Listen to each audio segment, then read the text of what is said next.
Welcome back, everybody. Another episode of Street Tales. I've got my friend, a good friend, Dave Tarbox, back with us. He was one of the OGs on the podcast back when it was just audio. Mo is with us, and I'm very excited to get into it. I'm excited to do this on the video, Dave, because it just adds a level of authenticity and I don't know. It's something about seeing who's talking to you. It just changes the delivery. And as we were talking before, this is not going to be a recap or a redo of episode the first time we talked. But the last time that you were on, and I'll just use the title of the episode because it's fun.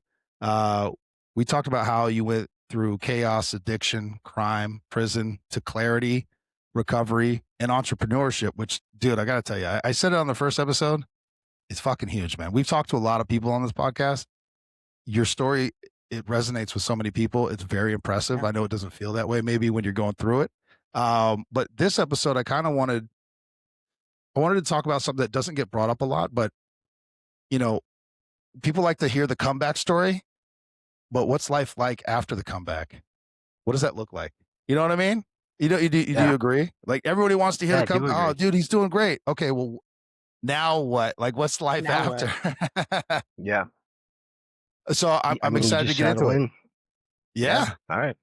Perfect. All right. First question, and we'll just kind of bounce off each other.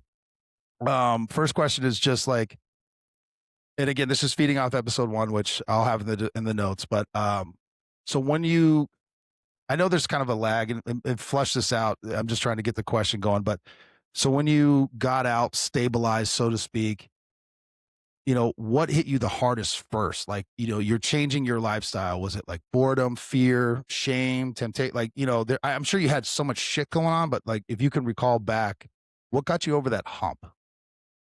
And again, this is feeding off episode 1, so I apologize if you don't remember exactly how we kind of ended it. Yeah.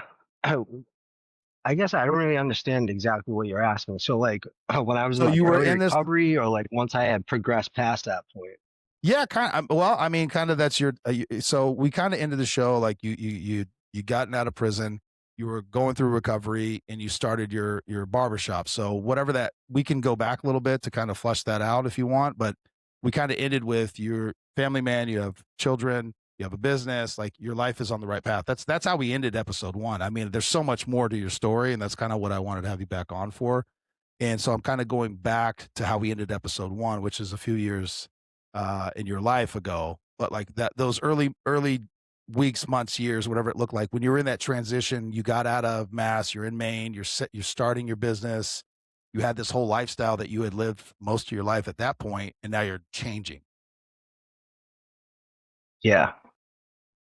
Oh, so I embraced the change though, because that's what I was looking for in my life. Yeah. Okay. And it was like, we had talked about this before. It was always the same people, places, and things.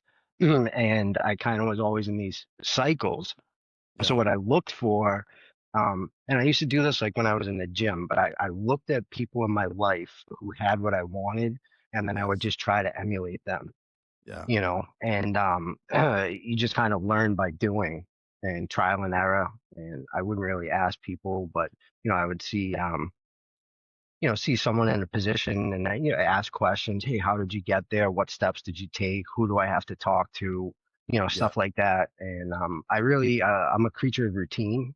And once I started getting those healthy habits, that's I was able to see past the other stuff that I had been so hung up on, and then really start seeing what was out there, and want to at least reach for it, and having the courage to reach for it.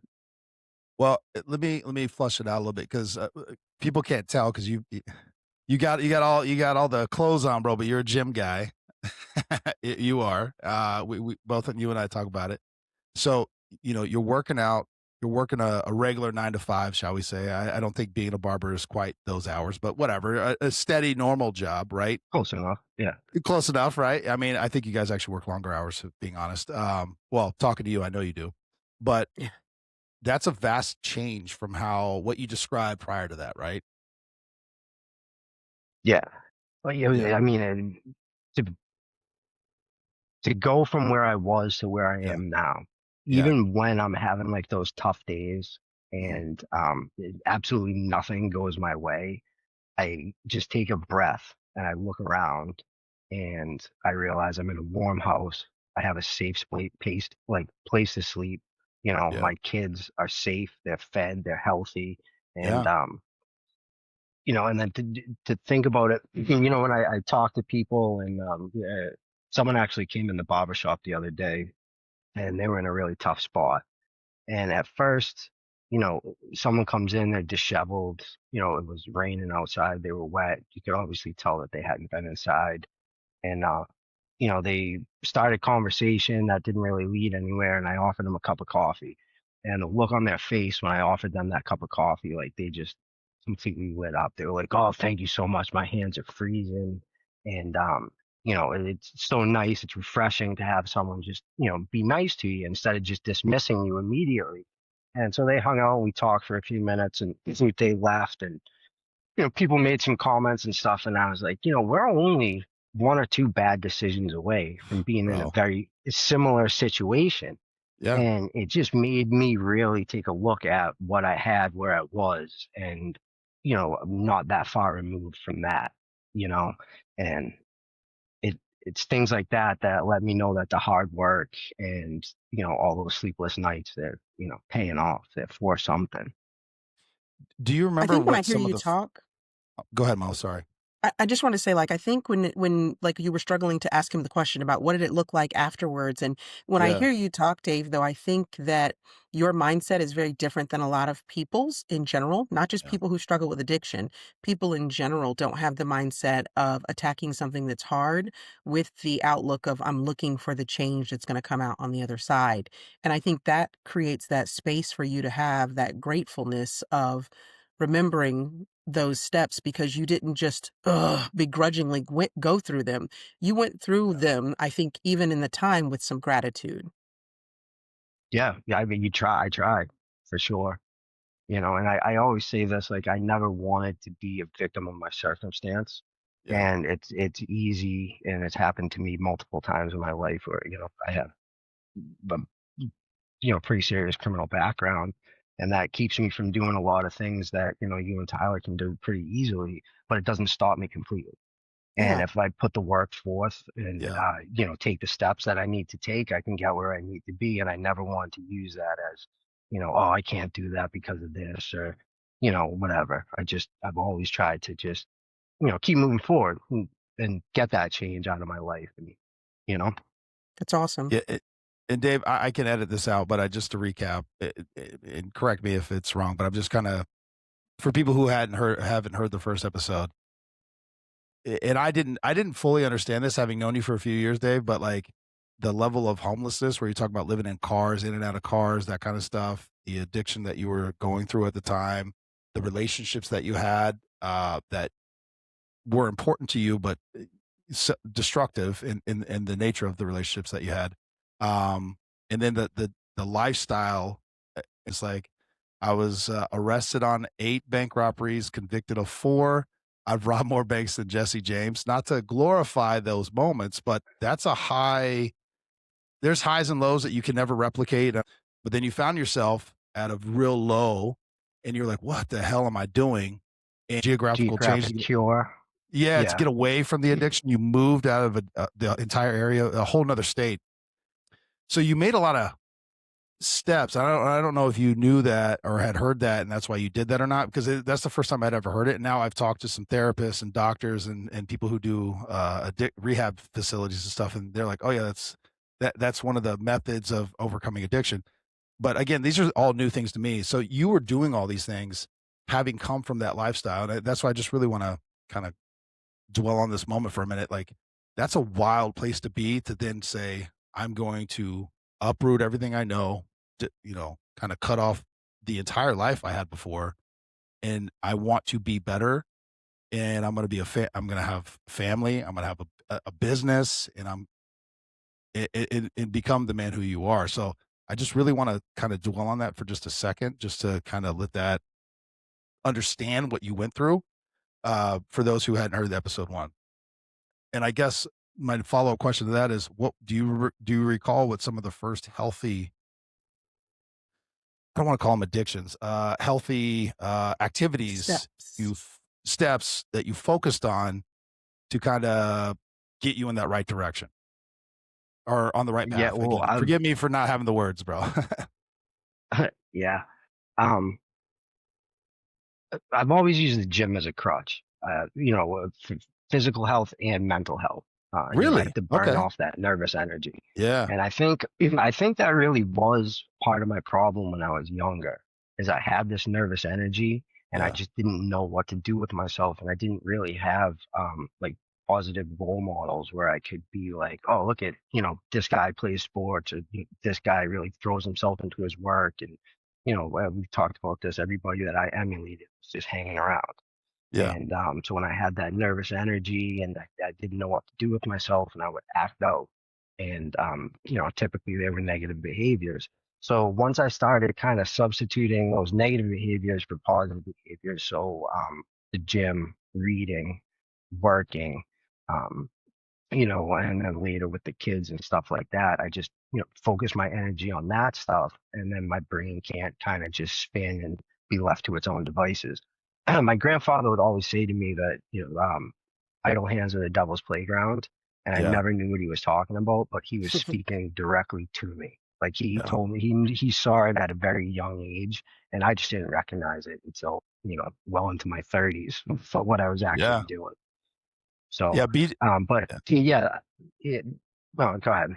Well, BJ and I were just talking about this, like advice that either our parental figures, father, grandfather, uncle, whoever, that role model that you had in your life, they would drop knowledge on you in your teens, early 20s. And a lot of times you had no idea what they're talking about until you get older. And then you're like, Yeah, oh, that's what the hell they're talking about. So my grandmother used to tell me idle hands are the devil's playground. I mean, I was elementary school. I mean, young. I was like, I don't what the I have no idea what you're talking about. Now I understand because when I'm alone, I have nothing to do. Hey, hmm listen, I'm a human being. Like sometimes bad thoughts start coming in there, bro, and you're like, maybe yeah, maybe I should look at that or whatever yeah, it is, whatever it is. yep, Right. So I'm starting to understand. I'm hmm 42, bro. Yeah, I'm hearing you though, having dealt with people both professionally and having people in my family to have addiction issues and things like that.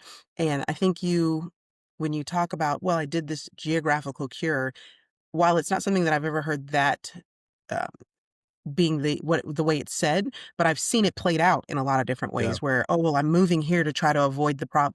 But it doesn't seem to fully click with a lot of people. So I think listening, like hearing you talk through these steps and how you kind of switched again, going back to your mindset, it makes a yeah, big like this is where people are looking and going, is this attainable if I don't just I can't just move. I got to do these other pieces to the puzzle that I think you happen to put together all yeah, at the same time and at the right place in your life, I guess. yeah. I was After I got out of prison, I had relapsed, and I was again in like a really low place. yeah, And my I had another one, like, revelation where my best thinking kept getting me here. mhm, And AA was great, is great, a great program. And they have this saying where you're just willing to take suggestions.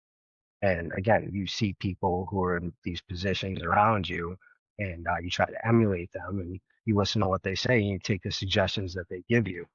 yeah, But with the geographic cure, like, you always bring yourself where you go. So once you get there, if you're not willing to take those suggestions, yeah. then you, yeah, I would end up spinning my wheels again. Yeah. Dave, Yeah. like I said, I've talked to like PhDs, and I'm also referencing Mark Efron, who runs Legacy Healing, who also went through his own addiction stuff. And like highly research, you're just throwing these things out, bro. That's what I'm trying to explain to you. Like the level of knowledge and experience you have is well, it's one, it's why I'm thankful you came back on. I wanted you back on because you speak to people who like I've never gone through what you're describing, but I've talked to people who either A have never gone through it but researched it, or people who have gone through it and now like that's their passion is to help other people. and you're just throwing them out, bro. You just throw it out like it's like, yeah, this is just, this is just who I am, what I went through. No big deal. I lived it. Yeah, you I did fucking did it. A lot of Yeah. practice. Fair enough, bro. Fair enough. One thing I wanted to ask is, because you talked about you relapse, but what did, again, to the best of your ability, what did early sobriety look like for you day to day, or like feel like? I don't know. I'm trying to come up with the best ways to phrase these for you. Early sobriety looked for me. I talked to my best friend Dre, and I told him that I wanted to go to rehab, and he said, "Get your head in a good spot. Here's $100. Call me when you're better." So I went, I did detox, and then I went to like a TSS holding program. I was away for about 30 days before I called him. Yeah. And when I called him, he said, "I didn't think I was going to hear from you." Really? And he said, he said, well, because people in that position say all the time, like, "Yeah, I'm going to get clean. I need help. I need this. I need that." And that's kind of what I did. I called him. I was in a bad spot. He said, get yourself to detox. Call me when you got a clear head. So about a month goes by. I got a clear head. I give him a call, and that was the first suggestion I took. And he was the one that said, he's like, "You got to get out of Brockton." And that's where I was. I was in a place in Brockton. I said, "Yes, I agree. I do." And he said, he said, "You want to come up to New Hampshire?" I said, "Yep." So he said, "Come on up to New Hampshire." So I moved up to Laconia, New Hampshire with 2 trash bags. I met him on the side of 93. My family graciously gave me a ride to a Burger King truck stop. They dropped me off. He picked me up, and we went from there. I went to a halfway house, and it was a great spot. I was able to, kind of network, meet some people that were in similar positions, and I had a bunch of free time at that point, so I really threw myself into AA and working that program. Yeah. And after a little bit of time, got a job, and that's when I started reintroducing myself to these healthy habits. I was reading, I was working out, got myself a job, making my own money, started paying my own bills, started feeling better about myself. Yeah. A few months that goes by, and end up in this little basement apartment down the street from where I started. It was my boss's house, and it was downstairs in the basement. Yeah. And that's about it. It was work, gym, meetings, and the occasional girl. And that's how my life was for, a few months. And I decided to get my head back on my shoulders, and I planned my next move. So where I was like Lakes Region, New Hampshire, and it was just a little too in the woods for me. So I ended Mo up, doesn't know where that is at all. Portland. Yeah, Mo has no idea where that's at, by the way. Yeah. She's always befuddled by New England. It's in the woods. Yeah. Beautiful. Beautiful country. Yeah. A couple things. I didn't know, did Dre move to Maine with you? He moved to Maine after I did. Okay. A few months after I did. But he had lived in Portland previous. And he was kind of the one, and that's like, well, when we were in New Hampshire, we were coming up to Portland like on the weekends and stuff. And beautiful city, and it always felt comfortable to me, and it just seemed like the next logical step for me. And Mo, hold on real quick before you ask. I just want to reiterate, Dave's very humble. That's why it makes me laugh, because dude has a business, he has employees, he's crushing it. He has a beautiful family. I don't even know how many houses you bought a house, or you just bought a house, or he's crushing it. So listen to what he's coming from and where he was from and where he's at now. Like to me, it's like, this is just awesome. And that's why I love this man to death. Nothing but support for anything he's got. Shout out Gentleman Studios in Maine, Biddeford, Maine. Love this man, but he's just so humble the way he's like, I just had to do. So many people either can't, or whatever, don't have the opportunity. So I just want to kind of keep driving that in, because Dave, I'm nothing but, I love you, brother. You know that, you're my friend. But the more I learn about you and hear about you on these things, I'm proud, and I'm privileged to know you, brother. Like that's how I feel. That's really high praise. Thank you very much, but I'm very serious, because it's so impressive, and you just like, I just kind of do these things. Sorry, Mo, I cut you off. Go ahead. No, it's fine. I think that it goes to what I keep saying is his mindset is just different than a lot of people in Yeah. life. Take out the addiction, take out backgrounds and things like that. People, some Yeah. very successful people don't have the mindset that is required to have Yeah. continued success and drive through hard times and drive through hard True. things. So that's where I think it kind of lends to that. So you said your best friend sent you money. Was this someone that you knew prior to being having addiction and things like that and kind of stuck with you Yeah. through it? Uh, oh yeah, we grew up together. We've known each other since we were little kids, and I'm still he's my business partner, and we bought this house together, so we're still very close to this day. I consider him a Yeah. brother. He's family to me. Yeah, I mean, 30 He's also something years jacked, at this Mo. point. They're both jacked. I mean, you can't see it, but every time I walk in there, I'm like, I got the brains. every time I'm like, damn, I need to tighten up. I need to tighten up. Sorry. That's awesome. The other thing I noticed when you're telling this, and I think that this is something that needs to be reminded of people who might be in a situation that recovery doesn't require perfection. You said you No. did have a relapse, but you never gave up. You still continued to drive through by calling your friend saying, "Hey, I want to get clean." And when he gave you $100 with, and in his mind, doubting that you were going to be able to get it right, you Yeah. still, even in those imperfections, you were able to still push through to recovery. What allowed you to, because I think a lot of people think like, oh, once I say I'm recovered, the minute I relapse, now I'm just back to the same person that I used to be. When my grandfather passed away, my grandmother got a condolence card, and it was Churchill, and it just said, "Never, never, never give up." And she framed it and she put it in the kitchen. And those words just echo in my mind: "Give up, you die." And especially like in addiction, you can just Yeah. you roll over and show your belly, and the world will take you piece by piece. And I Yeah. had enough of that. Um, and like I said, I was in a very low spot. Um, just complete apathy for life. And I knew, I mean, it was either keep doing what I'm doing and, die young, or try to make something of myself. And I've been in that position over and over in my life, but this time it felt different. I told myself when I was in prison that I never wanted to get back into like active addiction and go down that rabbit hole again. Yet there I was. And it scared me because I didn't want to go back. And I didn't Yeah. want to die. I didn't want to disappoint my family. And I wanted so much more out of life. And I just, I finally had the courage to reach for it and actually, try to sustain it. One piece Yeah. too that you brought up that I had not thought about, and you said you threw out, and I think people never really hear it in this arena, is you networked with people who were in a similar circumstance. Yeah.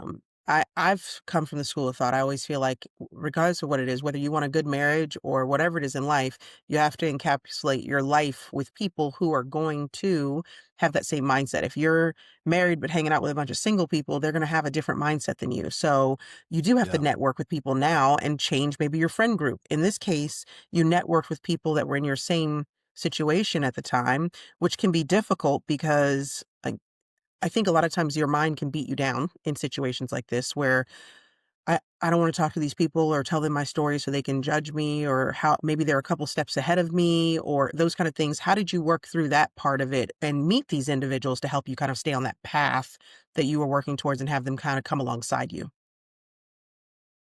I just, I got super lucky. When I moved to Laconia, I just fell in with a great group of people. There was Yeah. a solid group of people that were all in recovery. There, I don't know, maybe like half a dozen or so different recovery houses that were up there at the time, and the meetings were always full. And again, I just looked for the people I wanted to emulate. Now, 12-step groups are great to do stuff like that. Um, However, you got to be wary sometimes of the people who are there, and that's why I said like I would see the people that I wanted to emulate, and Tyler knows this. Until Yeah. you get to really know me, I'm pretty quiet. I'm a fly on the wall, and I like to observe the situation. And Yeah. that's what I did for a little while. And I would hear people's stories, or this was years ago, so everybody would be outside smoking cigarettes, and you could kind of see how people carried themselves, and Yeah. I just tried to gravitate towards the people that seemed a little bit more serious about their life, and that change, and those are the people that I gravitated towards. And like I said, I just got lucky because there was a lot of them Yeah. doing all different stuff, and so I was exposed to a lot of different things, and that was great. Sometimes you need a little bit of luck, man. Hmm. So Dave, forgive me. These are a couple questions that just, again, because I've been doing this podcast, I've learned some things. And if you don't know, or I don't do it well, we'll move on. It's fine. But these were some things that were suggested. But there's three. What does a bad day look like now, and what do you do with it What does a bad day look like? now? I don't know. Sometimes I just wake up and my head's in a bad space. So I don't know if there's Okay. anything that'll necessarily like set me off to a bad day, but I still struggle with depression and anxiety, Okay. laundry list of other things. But well, how about the depression? Because that's something that I don't recognize immediately, but after a couple days, I kind Yeah. realize that I'm in a funk. It takes me a little bit, and Yeah. with that, I again the routine of things.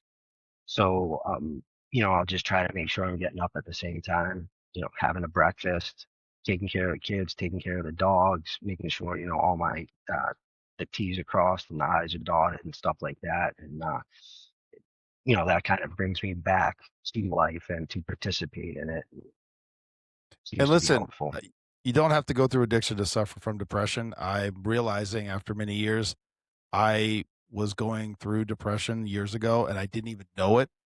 Mostly Hmm. because of my beautiful children, who Dave knows. They remind me of things today. They're like, "Yeah, you remember you used to say this," and it will be something god awful that a father should never say to their kids. And I'm like, "I said that to you?" They're like, yeah, a lot." I'm like, "I don't even recognize the person that you're talking about," and I'm like, "I can't believe I did that." I had no Hmm. knowledge that I was even doing what I was doing, and that I was like, "Oh my god, what kind of depressed motherfucker would say that shit to his kids?" I laugh Yeah. about it now only so I don't cry, but it it is what it is, right? So I understand what you're saying. Now these are two kind of well, they're new to me. I've never heard of these terms. Do you still get using dreams? Have you ever heard of that terminology?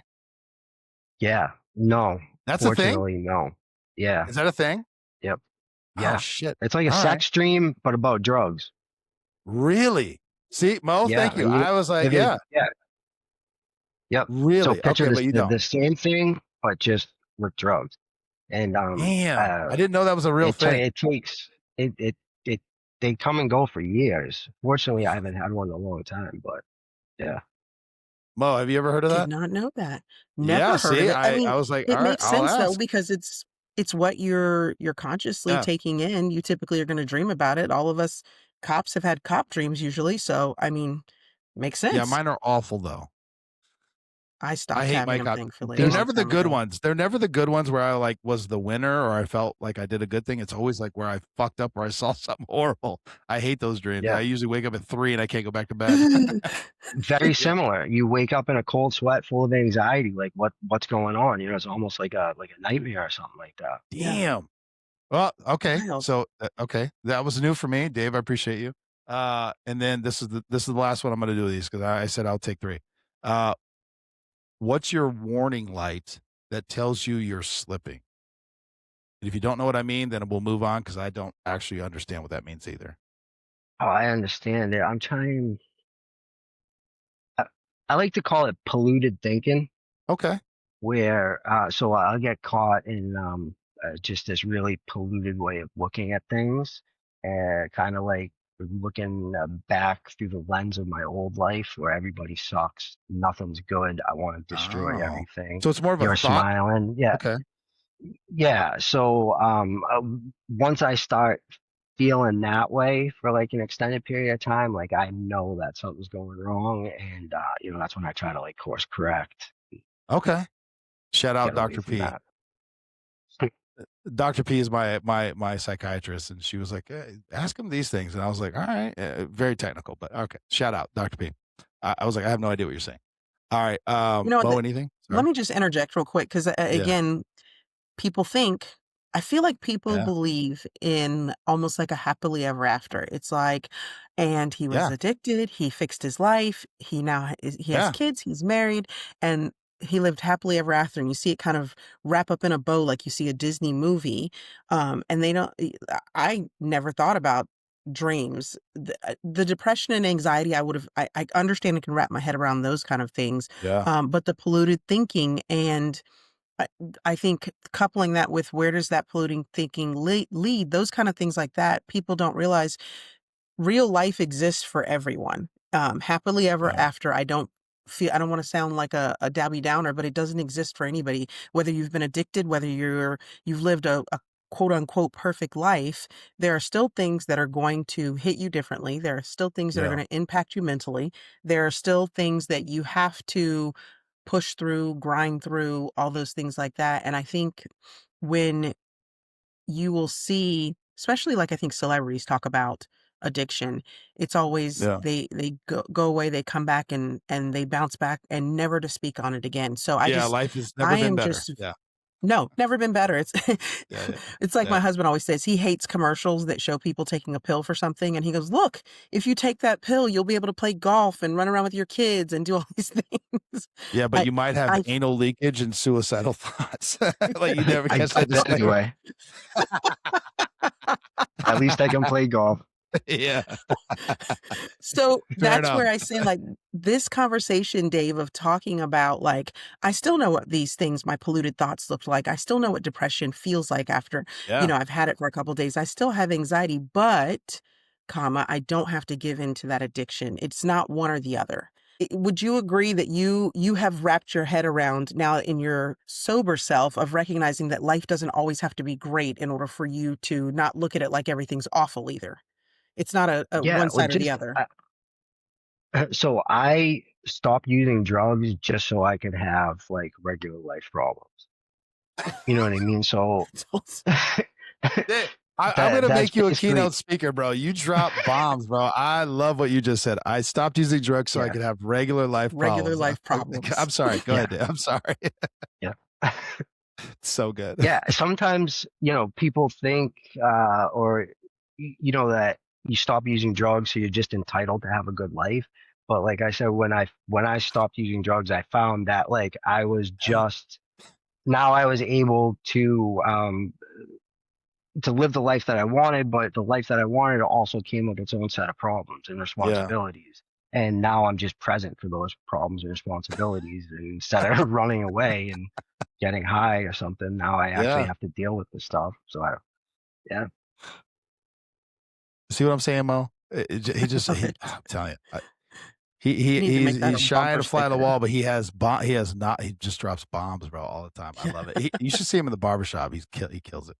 Sorry, Dave. I apologize. And I You and never know I'm what's going to come out of my mouth in that place. oh I love it. How do I carry what I did? I just don't glorify it. I'm not proud of it.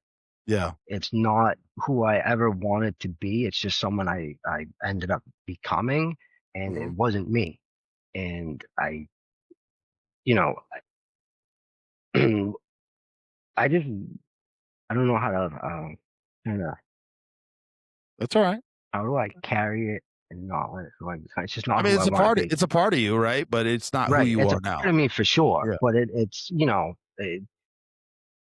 I think some people it's just carry not. things that they've done wrong, though, with grief and regret, and that Yeah. kind of will become the new emotion that eats them away. How do you handle have you had that? And if you have, how do you handle that? Yeah. Yeah, I think those are very human emotions. Eh, oh, so grief and regret, like around like my criminality or just in life in general. Whatever. With your criminality, with the addiction, sometimes people I know for me, like I said, I've had some family members that had addiction issues. And Yeah. a lot of times they would go, when they did start going through recovery, it would be a mission for them to kind of come and apologize to all of us about things that they had done because Yeah. the regrets that they had, the grief they had for what they caused, the pain they caused the family, instead of being like, I did it.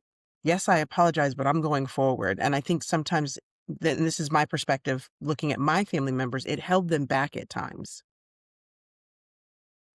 Yeah, you hold on to that stuff for sure. It can hold you back. It keeps you sick.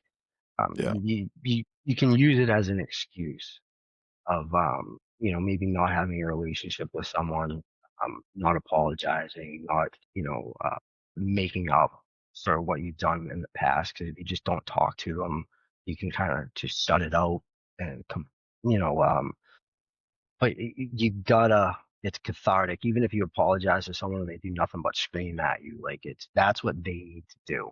And Yeah. with addiction, I feel like addiction is a way, or my drug addiction was a way that I took my like inner problems and just dumped them like all over the world. So instead of me dealing with my issues, I made the world upset around me and they had to deal with my issues. And Got like, it. how Yeah. dare me, like it's not, I should never have to put my problems on other people. That's something I tried very hard not to do today, is put what I'm going through on other people. Like I don't like when they shoulder my burdens. And this is a question, but let me give you my perspective and then I'll ask the question. It sounds how what do you feel more guilty over, the addiction or the criminality? And let me just give me a pause for a second, because the criminality, again, going off of episode 1 and also just knowing you, to me, is completely understandable, knowing your backstory, how you were raised, what you were going through, and having seen, never experienced the addiction portion. I understand it, but recapping episode 1 and again knowing you, I know you've talked several times about how you felt like the bank teller and how, you started putting yourself in those people's shoes, and I could tell it still bothered you and stuck with you, but I guess what I'm asking, what bothers you the most? The addiction portion or the criminality portion? The addiction portion and what it Yeah. did to my family for sure. Yeah. Yeah. Not to sound callous or anything, but the people, most of the people that I harmed, like through the crimes and stuff like that, I don't know them. I don't see them on a day-to-day basis, but I That's do fair. have a relationship with my family today. Yeah. And like the missed time and other people who have passed in my life that I'll never get to see again, but I had more important things to do than spend time with them. And Yeah. that's what bothers. Okay. Mo, anything? I No, got one more question, then we're gonna kind of move on to yeah. some other aspects. I have one other question, Dave, and I don't know 100% how you would answer it, but what's the most common thing people assume about you when they hear your story? That I'm still a Either jackass. well, I I laugh about that only because that's a hard question to answer because you're assuming what other Yeah. people think. Because I didn't, and we talked about it on episode 1, and we've talked about it before, but you're like, I never thought I'd be friends with somebody in law enforcement. I'm like, why? Cops go through everything that you've described. I know not just one, multiple cops that have some aspects of what you went through. Like, they're not perfect anyway.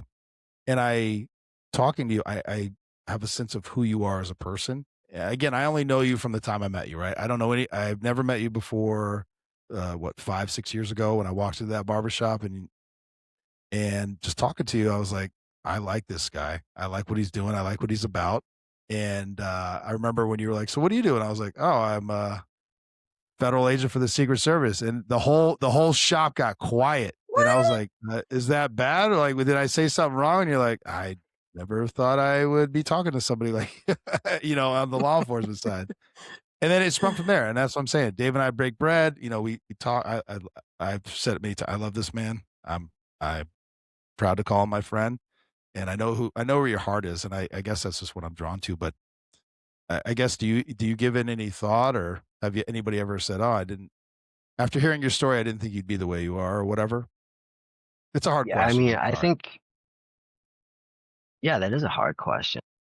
I think that I do get like pigeonholed and just Yeah, kind of, if you just heard my story, I don't think you would really understand what my day-to-day life looked like now. yeah. You know, even if I heard my story, I wouldn't picture this.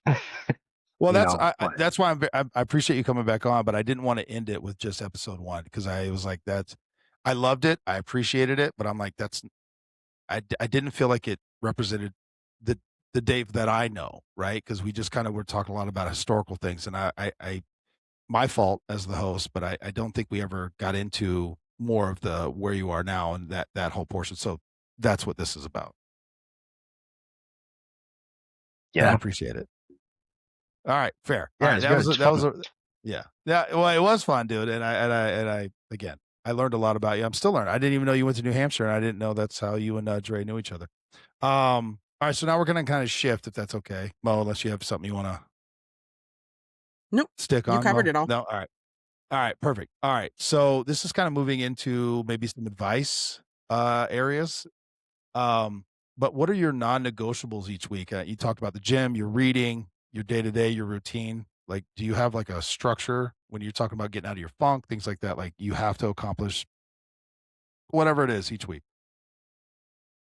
I don't necessarily think I like lists. So I do Okay. have like punch lists. Yeah. Okay. And I like to break down tasks, especially large tasks, into Yeah. small and more attainable tasks. So, it could be residing the house, and the first step is just going to Home Depot and buying the hammer. Like, Yeah. Yeah. I can do that today.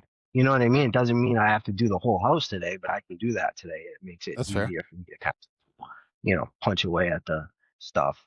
As far as like non-negotiables, this is another little thing that always sticks in my head. You know, Bruce Lee, be like water. Yeah. You ever heard that? Yeah, Oh yeah. that's another way that I like to live my life, So it's like I just kind of like flow with the way that life is going. Yeah. And that's also I find that to be pretty helpful. All right. Do you have any rules or things that you look out for as far as people, places, or behaviors that used to be tied to using? So like, well, I'll just say it.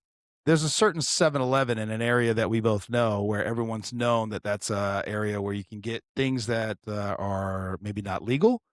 So that would to me be a place or behavior. So like, do you avoid that kind of like, are the things that you avoid not to trip you up? I actually kind of like going there, especially at night in the summertime. All right, go ahead. Go ahead. It can be entertaining. Okay. That's But true. if I found It is very myself true. in one of those like negative thought loops that I was Yeah. talking about, I would definitely try to avoid a place like that. Okay.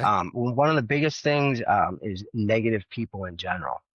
I find that Okay. people who are always negative, who always talk poorly about a situation, it doesn't matter what the situation is, they can always find fault in it. I Yeah. I, I definitely try to stay away from people like that. Yeah. And yeah. So that's kind of one like red flag. Was that's something I definitely stay away from. Well said, brother. Well said. Do you have any unexpected triggers that still surprise you to this day? If not, it's fine. The answer could be no. Smells. There are Really? certain smells, yeah, that I'll catch a whiff of, and it will remind me of people, places, and things, and it brings me right back. Really? Can you That makes just, sense. I mean, you don't have to. Can you describe one or one example? I mean, I You don't don't have know. to. Yeah, I'm just trying to think. Like, there are certain vitamins that people use to cut drugs and Ah, other okay. substances like that. So Interesting. occasionally, I'll like pop open a new thing of vitamins and I'll get like a whiff where you open up, whatever. You can smell it. Yeah. Oh, You're no. like, oh, Ugh. Mo, that's isn't this interesting. interesting? I'm fascinated by Well, this stuff. that makes sense because I told you I'm kind of a nerd, so I read a bunch of nonsensical things that I don't need in my life. But Yeah. one of the things I've read about is memories, and the sense that's tied most closely to our memories is our sense of smell. It'll bring you back to the place, make you remember the faces, all those things quicker than anything else. That's why we always remember what chocolate chip cookies smell like, you know? So That's true. it's That's kind why of your like one of son's those like, things. my Makes mom sense. cooks better than everybody else's mom. That's a true That is statement, true. Dave, that was spoken to me directly to my face. That is true. So good. I have a All right, a question couple real things. quick. Go ahead. Go ahead, Mo. Go ahead. Dave, how long have you been clean? I didn't remember that from the first episode. I think coming up on it's either 8 or 9 years. Yeah. Okay. Actually, in January. So January 25th, and it's 26. yeah. So 8 years. Mm-hmm. I was just I think curious eight because years. Yeah. a lot of times people look and they go, "Oh, that guy's probably been clean for 15 or 20 years." And I think that puts some perspective on where you are and how quickly you have gotten to where you are. Um, and to be talking about the your physical space, your career, your family, your kids, all these things, but mindset, again, I think it goes back to that, and it's just incredible. Thank you. No, for sure. All right, a couple more things on this topic, and then we'll move on to some other stuff. But again, I'm just fascinated, so I did my own research. But things that are common hardships, sleep. Do you protect it like sobriety? Like? Are you sure you pause it? You get your 8 hours or whatever of sleep. Like, are you protective of sleep? I am. Well, again, routine. Yeah, So I like to be up by 6 o'clock in the morning, and depending on with like kids and other responsibilities, but usually I'm asleep by like 10 or 12 at night. I feel yeah, like I can function well on 6 hours of sleep. 8 hours is optimal. But anything less than four, I'm just trash. So, I try to get, a good 6, 8 hours of sleep every night. And if not, you can tell. yeah. And I am cheating mode because I've talked to Dave about some of these things, so I know these things. But do you remember being as hyper aware or focused on sleep prior to your sobriety? Was it important to you No, in any way? Yeah, no, not at all. It was secondary for sure. which is wild, wild to me. We've already talked about fitness and food because your health. But this was something I don't know, Dave, and you don't have to answer it. Money. How do you manage it without setting up like old patterns? Because we've talked about this before, and you Oh, don't have to answer it if you don't want to. I'm terrible. My whole philosophy was money is spend it as fast as I make it. So I go through periods in my life where I'm pretty good with money and I can actually Yeah, save money. yeah. Right now I don't feel like I'm in one of those one of those Well, It's periods. fair. I just want to say the man owns a house, a business. He's got a lot going on. And I remember talking to you about that. I'm cheating, David. I apologize because you've talked to me like, dude, we're doing all these things, but God, it costs so much money. It's like I have made all this money to do all these things and now I have none. I'm like, yeah, but you're doing all these good things. But I Yeah. understand. I fully understand. You're Yep. doing good things with it. Well, You're building that's it. something. Like yeah, trying. Yes. No, for sure. And then this was something interesting. Either like your social life. I'm trying to think of a good way to answer this. Is there anything that you had to cut out or I don't know if it's an activity, people, I mean, we've kind of established that, but is there any activities or social activities that you used to enjoy that you had to cut out entirely I mean, I just besides the keep to obvious? myself. Yeah. What's that? Now I just keep to myself. I'm a total homebody. When my girlfriend's family was up and her brother asked, hey, like, what do you do with your free time? And I didn't know what to say because I really don't, I work, kids, gym, hang out with the dogs, sit in my backyard. Like it's just all these real like peaceful, quiet activities. And he's like, so what do you like to do? And I was like, mind my own business, man. Like I didn't know what else to say. That's my hobby. Like Minding my business. Hey, yeah, mind I'm it. real Yeah. good at it. Yeah, Yeah. But see what you just that's I described, so that is my I've happy place. completely I've Yeah. cut everything out. I don't know if it's just I'm getting old and grumpy or what the deal is, but I've just fully Maybe. embraced the hermit life, man. Yeah. Ain't nothing I wrong with know it, bro. when I love it. some people will indicate though, like that have had addiction issues that even like I said, in my family, drinking, they knew if I drank, it's going to lead me to letting down my wall. And so therefore it can lead me into now drugs and things like that. Are you able to manage, say for instance, drinking or something like that and it doesn't bother you? Or is it like, nope, everything's off the table?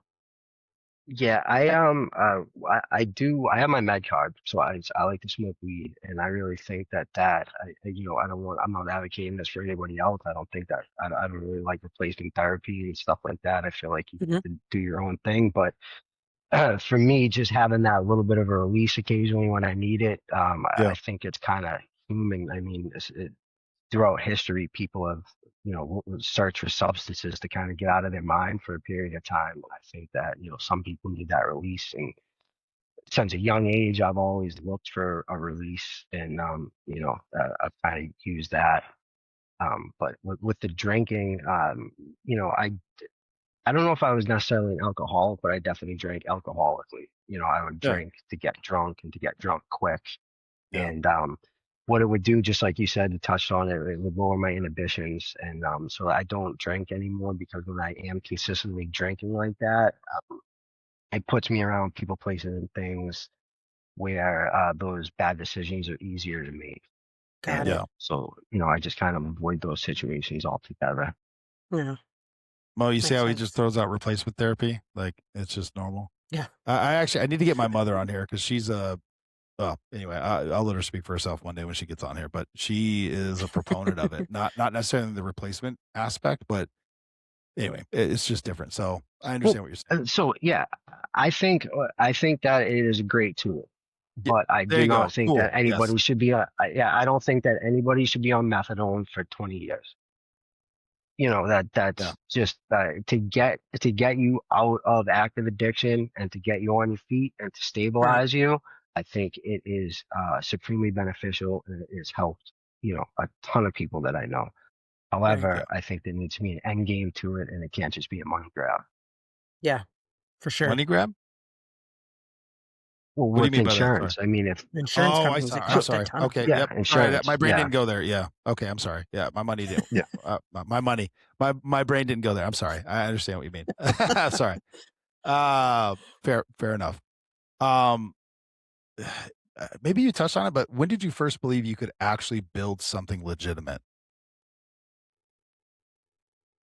I've Because I always met had you when that in you the were back of my working at head. a barbershop. You Yeah, were working. I've always had it in the back of my head. I've tried, various things over the course of my life to kind of like work for myself. But Yeah. my father had his own business. My grandfather had his own business.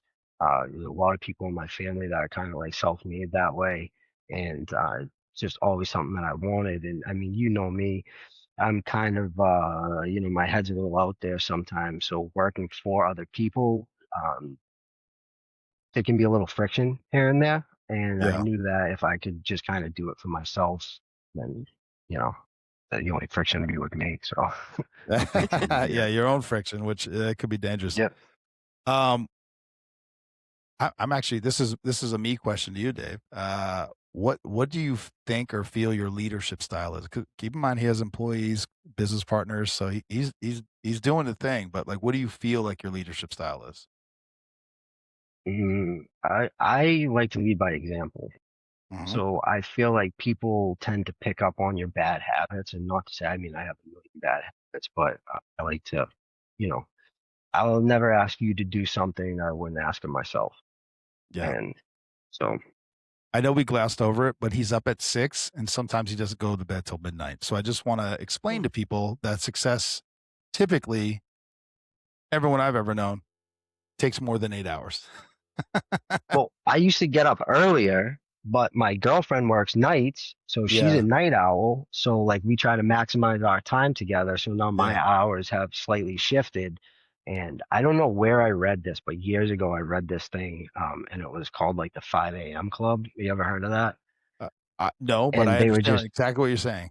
uh, they were talking about habits of successful people, and Yeah, they were just saying, this person gets up at 5 a.m. and they go for a run and they work out and they read and they do this, and that's what I did that for years. I would wake up at 5, and I would try to read, I would watch the news, I would work out, and then, then the family would start getting up, and it was 6:30, and I had already done I had already yeah, accomplished something, and everybody else was just getting out of bed. And, even you can look back on your day and at least you did something, even if it's just make your bed in the morning, you know, I guess actually you asked me my non-negotiables. The bed must be made before I leave the house every single day. Yeah. Every day. Yeah, Dave, that's one. yeah, Dave, BJ and I have talked about this on 56 and stuff, but we Yes. talk about start with 1 win a day, make your bed. And Yep. we Make your also That's bed. talked it. about a lot of again, my exposure to powerful, successful people, whatever you describe success as, but world leaders, CEOs and stuff, they're all up either 5 a.m. or earlier, and they have already started their day. All of them. And Yeah. then you have all these fitness influencers now. And Jocko famously, he's usually finished a full fucking workout before 5 a.m. and read, see what I'm saying? So what you're saying makes complete sense. And I was never really truly a morning workout guy. That is something I've started doing over the last 2 years. Well, now that I have a set schedule and I have normal sleep, I can do that. I knock all this stuff out. I wake up, make the bed, I work out, walk the dog. Yeah, I do all these things, and it's like 8 o'clock, and I've already done like a full thing, almost more Yeah. than some people do all day, right? And it's behind me, so now I can just continue on with the rest of my day. So, Right. see, I love all the things you're saying, brother. This wasn't scripted, by the way. We didn't like preset these things up. Go ahead, Mo. I was going to say, going back to what he was saying, even when he has those off days of, like, oh, I feel like I'm getting a little depressed. Um, Waking up that early in the morning and getting things accomplished, is that sometimes what gets you or pushes you through those rough moments or rough times?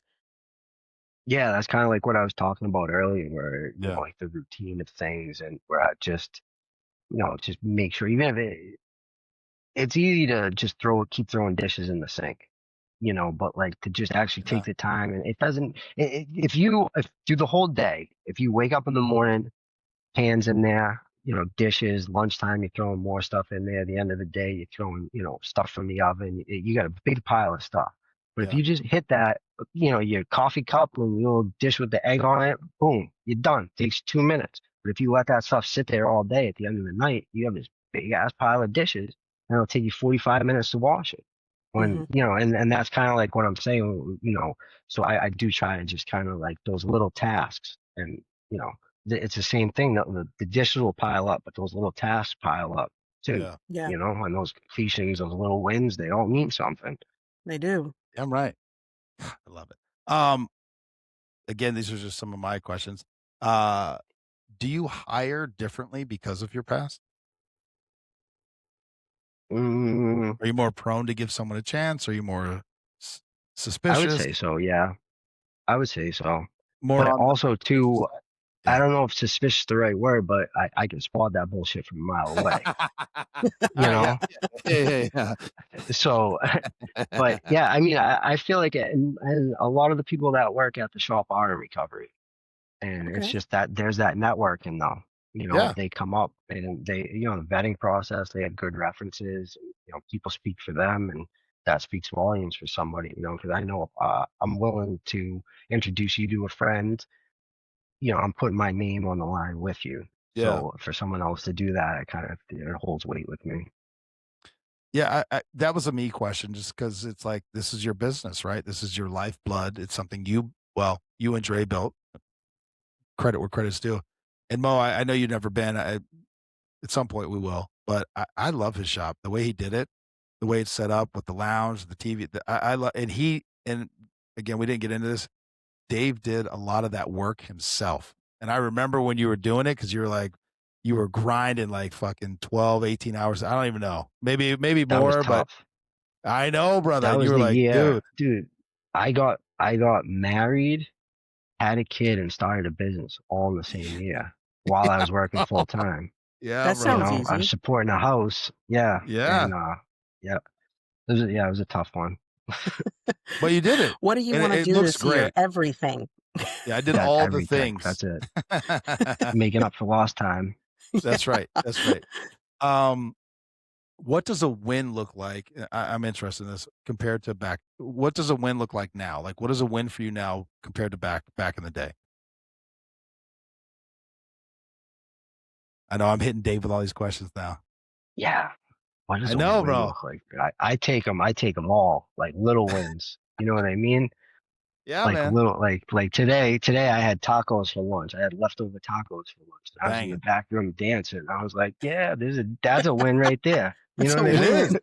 These are Yeah. good tacos. It's That's little right. stuff like that. Well, but I can see like the joy in life. One of my greatest joys right now is my son when he takes a bite of like a new food and he Yeah. really enjoys it, like this look on his face. And like Yeah. just to see that, like it's a beautiful thing to see. But like when you can see life like that for those little things, like you see the flowers behind me, man. I spend 20 minutes a day staring at these stupid things, but I can just see it, and that's a win. That's it right there. You can Yeah. see the simple joys in life and you can appreciate them, and it's completely changed me. Yeah. Dave, I love that, bro. See, that's why, bro. Have kids, people. Have kids. They Seeing just life make through you happy. kids' eyes is amazing. When you brought up I about the know. food thing, my son will eat food and he has this thing where he'll close his eyes and he'll go, I gotta close my eyes for this. While he's eating it, I'm like, oh, Oh, that's Her good. her her son's a it's good. 40-year-old man in an 8-year-old body. He likes hot tea. Bro, tell me I'm wrong, It's bro. true. Tell me I'm wrong. You're not wrong. You're not wrong. Go ahead, Mo. Anything? Nope, that's it. All right. A couple things. I want to be respectful of everyone's time. Mo's got a heart out here in a few minutes, so I just, if that's okay. This one, these next couple are just, I don't know. What's the hardest relationship to repair? Family, Mm. romantic, or with yourself? Mm. You don't have to pick one. I mean, They all are hard to me, bro. the relationship with myself, maybe. Yeah. It's difficult. I struggle with a lot of things, but being able to look in the mirror and be happy with what you see, that's a day-to-day thing. Yeah. Um, That's fair. Relationships with, romantic relationships, I feel like once they run their course, they run their course, Fair. That's fair, and bro. um but the relationships with family, you still struggle with those. I mean, even having a relationship with family can be a struggle sometimes. Yeah. So those can be difficult regardless, but yeah. So I talked about this a couple episodes ago. I think it was on 56, but I'm in a much better place than I have been in a very long time with my children, relationally, professionally. I'm in a good place, and I found myself even at some of my happiest moments wondering if it was okay, if I deserve to be happy. And I brought up there are still some people in my life, family, things like that that close to me, but it's like in my happiest moments, I feel like sometimes they have to just remind me that I used to be a fuck up. And I'm like, why you gotta do that, bro? And I guess my question is, does that still happen to you? Yeah. Yeah, it Like I'm does. doing well. Why you gotta bring up old shit? Yeah. I mean, it's good because it kind of brings you back and reminds me of who I was, and it kind All of right. keeps me from really getting like a inflated sense of self-worth sometimes. Because it's easy to, I mean, I'm not the same person that I was, 10 years ago, Yeah. 15 years ago, but I am still that same person. And I can be that person. Just like I said, a couple bad decisions can bring me right back there, So so it you kind of, appreciate the that will, reminders? that I do. That's what I was just going to say. So Okay. All sometimes right. I do, You have a better it's outlook than healthy. I do because it makes me angry, and I'm like, shut the fuck up.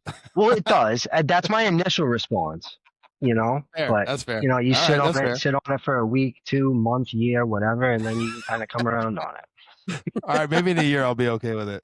Fair. Yeah. Fair, bro. This is a hard question, and do you believe people have the right to never forgive you? Yes. This is more than just your stuff. This is also my own shit. Yeah, you do. Yeah. Yep. How do you handle that? I'm Well, dealing with that's this kind of like, myself, so so this is goes to what I was saying about being able to look in the mirror and like who you yeah, see and respect who you are as a man. yeah, You need to get to that point. And it's come to me with age, but I I really don't give a fuck what anybody else thinks of me or about the world or anything like that. Like if you're not directly in my life, and even the people who are in my life, um, I really don't care what they think about me because I'm doing personally the best that I can.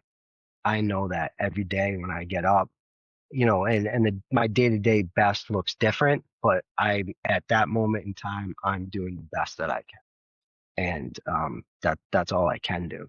And if that doesn't align with people or they don't want to be in my life, that's fine. They don't have to be in my life. I'm still going to do the best that I can do. See, Mo, Dave was my consigliere for a few years because when I would go through some shit, I always felt bad. I'm like, I'm dumping on you, bro. But he just has that depth of experience and that I don't have, and I don't know that I ever will. But he had a way of saying things and framing things that made me be like, I'm being a little sensitive, or you know what I mean? Like he has a depth of graciousness and empathy that I still don't have. I'll tell you that right now, but also perspective. And so I wanted to incorporate a little bit of that in this episode because this is me sitting in the barbershop being like, bro. Anyway, we don't have to get personal. I'm not trying I to think that's do a that, but quality that comes with barbers and hairdressers as well, because you're yeah, sitting but in their chair and yeah, you're talking, telling them all kinds of stuff. yeah, but he has it We where hear it's it like, all. well, the very true, but I don't know. You speak from a place of like, I don't know. It's not um what am I trying to say? Arrogance or anything like that? Or it's not. It doesn't. I don't know. It hits different when I talk to Dave. It just hits different. It's like when you ask somebody a question and you ask somebody else the same question. When Dave said it, it just hits different, and I don't know why, Yeah. but it does. Well, I think that Thanks, when we were man. talking about his It's mindset true. too, that like it goes when he said just then, it's like it's not being arrogant to say I don't care, but I think you also have to, and correct me if this is part of it, you got to give people room in their lives to do what they want to do, and you can only control what you can control. Yeah, exactly. Yeah, Yeah, people are going to do what they want to do, and the only thing that you can control is yourself. And if you think you're controlling anything else, you're just fooling yourself. You know, very true. I mean, think of it with kids. Oh yeah, You for think you're sure. kind of controlling, dictating, and they're going to do what you want to do, and you walk out in the living room and it's upside down, and you're like, that was 3 minutes. I just let the Yeah, dogs outside. Why'd yeah, you do And that? yeah. yeah, Why would you do that? Yeah, that's true. That's true. All right, last few minutes. We didn't do this last time, and I kicked myself for over a year. If someone's listening from a car, shelter, jail pod, or motel room, what do you want them to hear from you regarding your story? dude, if I can do it, you can do it without a doubt in my mind. If I can do it, everybody can do it. Never give up. I love it. I learned a lot actually on this episode. What's one decision that can happen today that changes the next 30 days? Again, this is speaking from historical Dave. One decision that can change the next 30 days. Yeah, Like, you what hear do you people mean? say like one day at a time, things like that. Like, again, just listening to your story, like your progression. Again, we're building off episode 1, but you had your relapse, you went to New Hampshire, your buddy gave you $100, but you had to start doing something. You went to a half. I didn't know a lot of this. We didn't cover it, and I don't think we've ever talked about it. Like you had to me, it sounds like a day by day thing, but like, is there anything that you're like, just today I'm going to do this and this will affect, I'm going to do this for the next 30 days, or is there any type of advice to get you through, make this decision today, it'll change the rest of your life? I think it's a little rough, but like maybe change the Well, next month. how about that? So Yeah. I'm not sure if this is what you're asking, but this is what I'm going to throw out there. Go ahead. I would tell myself it doesn't have to be forever. Like maybe I can get high tomorrow. Maybe I can get high 10 years from now. Like I just can't get high today. Let me There you wait go. till tomorrow. Let me sleep on it. If I still want to get high tomorrow, maybe I'll get high tomorrow. And it's been, like I said, damn near 8 years now, and I haven't wanted to Yeah. get high yet tomorrow. So, but That's I think if crazy. you look at, and again, it goes Yeah. to the way that I look at things where if you look at a big problem as like a bunch of little problems, Yeah. if you don't have to look at forever as forever, you can just look at forever as a series of today an hour, if I want, even if it, and they say this like, in the 12-step programs, just a minute. It can be a minute at a time. I'm not going to get higher right now. You know what I mean? And then eventually, though, it gets further and bigger, and you can string together a bunch of minutes into a bunch of hours, into a bunch of days, and it'll just keep snowballing. It's so interesting. Man, It that's com wild. it actually, Yeah. uh, when I was a negotiator as a deputy, one of the things that when we had people on the phone that wanted to kill themselves, I would always say to them, "Listen, you can kill yourself tomorrow. I'm just asking you, give me today. Give me today to see if we can figure something out." So that's incredible that that ideology applies somewhere else. I had never really heard of it that way. Yeah. And it's like, sometimes it's just as simple as like with my anxiety, just to keep breathing, just to get through that next breath. Sometimes in certain situations, and you guys have probably felt this, especially with your careers, where like that's all. Okay, Yeah. okay, I'm still here. I'm still here, motherfucker. Okay, like where do we go? And Yes. Yes, that's you're it. right. And you just, yeah, sometimes that's it. That's awesome. Mo, any final words? That's a way to close it out there. I'm still I here know, I know. because Dave, that'll do it. Dave, anything you want to end Um, with? no, thank you. Thanks, man. This was great. It was really nice talking to you guys, and I felt like I kind of talking in circles in a few different parts, but you can No. edit that out. No, you're great, bro. If you That's why I look keep trying to good, tell you, bro. You are a speaker, a keynote speaker. You are a storyteller. Again, I've said I it don't several feel like I got times. any new stories though, man. I got to get This some new wasn't new stories. I stories. got to This figure them wasn't new out. story time. This wasn't new story time. I wanted to build off of episode 1 and not recap that. That wasn't the intent. I just, what does life look like after the comeback? Nobody ever tells that story. Look at any TV show, movie, book, whatever. It ends at, and started my They lived business happily and ever I have after. a beautiful family and life ever after. And it's like, no, bro, like that's Oh, not how it is.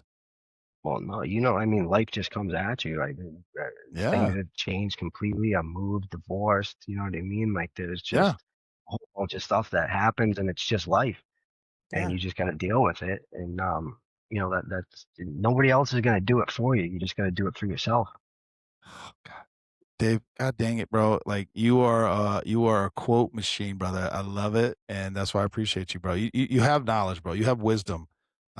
Maybe you don't see it or don't feel it, but you definitely do. For sure. Live the Don't go life. anywhere. Don't go anywhere. We'll end it. But Dave, I'm going to say it one more time. I love you, brother. I'm happy. I I'm love you happy too, you're man. crushing Thank it. you. And I appreciate you. Thank Thank you for you. the conversation. Anytime. Have a good night. Have a good night.